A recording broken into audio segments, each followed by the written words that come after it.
Hello, my lovely people. Coming to you outdoors.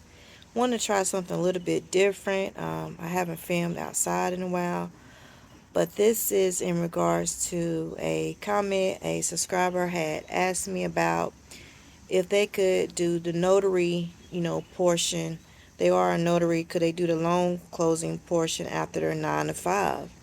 And I wanted to make a very personable video and let you know and anybody else know that if you are a notary and you are interested in becoming a loan signing agent or doing loan closings, you can in fact do this after your 9 to 5 or whatever type of job that you do have. This type of work gives you extreme flexibility, but you have to understand it's based off when the person needs someone to come out and notarize those documents. So, take for instance, I have a closing today scheduled at 7 p.m. on a Friday. Perfect. If that's the only time you can take closings, then on Fridays will be your time that you accept closings. The hiring party, or if you have a Google My Business page, you can put that information on your Google Business page, what hours and what zip codes that you service. I suggest putting zip codes other than just your city because your city could be stretched out just like mine can. So if you put the zip code, like if you don't want to drive in certain particular zip codes, then make sure on your Google Business page or whenever you're telling people that exactly what you do, that you put in there that you only service this particular zip code and what days. Me in the beginning, I serviced on the weekends, especially doing general notary work, meaning that anybody from the general population could call me to notarize their documents. That was on the weekends. I was offering a travel fee, long as it's negotiated in writing. That means text message, email, that they agree to pay you along with what your service charge is for coming out to their homes. So you could do general notary work if you're in a state like mine, North Carolina, where you can charge for a travel fee. But that travel fee has to be, communicated through writing.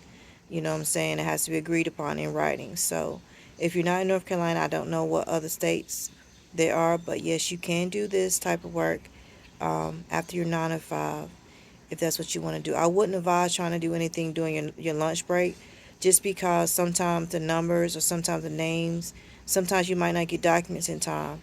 So, say if you do want to do this and especially do the real estate transaction loan closings and you do have a 9 to 5 and you think you can just squeeze one in on your lunch break and where you actually have to leave the office, drive to that person, or even if you live in work in the office building, I'm sorry, and you want them to come to your job and meet in like a room or something, office space for them to sign the documents. They may be late, you may be late, so you don't want to, you don't want to jeopardize your 9 to 5, your main source of income, trying to squeeze in these notaries appointments. You understand what I'm saying? So I would advise that you do this completely after work. Even if you have children like I did, in the beginning I had children that was active in sports. So this would have been great for me to be able to drop them off at practice and then while they're at practice run around doing my loan closings. You know what I'm saying? So like I said, this is very much doable. You can do it. You just got to figure out how to squeeze it into what you got going on right now in your everyday life. And yeah, you can make some really great money. I know a lot of people who've done this in the early days, years ago when it was really booming, when the pandemic was, they was able to qualify for a home and get debt paid off, have an airplane coming over. But yeah, so like I said, whatever your income goals are, make sure you keep that on top of mind at all times because it can get discouraging. So I've been having a lot of closings come in today through email notification. I haven't had text message that I have not done because I do not want to work all day on Friday. Right? I don't work any weekends. That's what I was trying to get back to the general notary portion of it.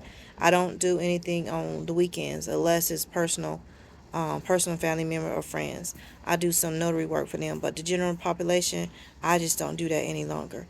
Not to say I won't open up my hours till on the weekends, and then that's what goes for loan closings too, unless it's my directs. Like if my directs contact me or have a closing schedule on the weekends, I will make my accommodate that for them unless I have something pressing.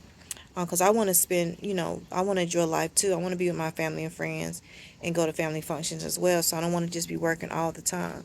And like I said, since I do make myself available to late hours like 7, 8, 9, 10 o'clock at night, you have to think about it. Once you get back home, sometimes you have to scan those documents back, you have to answer emails, you have to do all this communication that a lot of people don't talk about, along with just not, it's not just printing the documents off and making sure they sign and you stamp. It's a lot more to it. So just think, tonight when I have the 7 o'clock closing, I got to drive there to the person.